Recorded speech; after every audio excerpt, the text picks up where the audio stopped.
Harga emas dah 2 tahun all time high. Sekarang bukan waktu terbaik membeli emas. Okay, this is Fadi. Okay, jom tengok video ni. Saya explain sikit tentang kenaikan harga dan kenapa actually tak ada pun istilah bila harga terbaik beli emas. Harga jauh hari mengenal menikam. Maksudnya dalam simpanan emas, orang yang dah lama simpan emas je yang betul-betul faham tentang trend harga emas sebab mereka dah experience macam mana harga emas naik dan turun dia. Ketaranya beza simpanan emas mereka yang pertama dan simpanan yang tahun ketiga, keempat dan seterusnya. Emas adalah simpanan jangka panjang.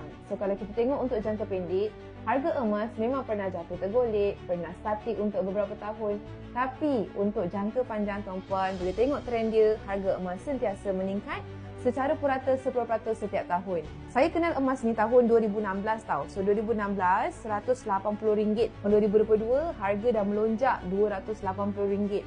Kemudian harga emas naik dan naik dan naik sampailah all time high tahun ini iaitu RM533 per gram. Sebagai penyimpan emas dan juga dealer aktif public gold, saya dah bantu orang menabur emas dari tahun 2022 dan terlalu ramai orang yang menyesal sebab tak bermula awal. Jadi menabunglah emas adalah bentuk emas fizikal dan menabunglah emas tanpa tengok harga. Nak bermula, duduk di bawah bimbingan saya, tiburan biru di bawah atau hubungi saya akan bantu anda sebaiknya. Boleh follow.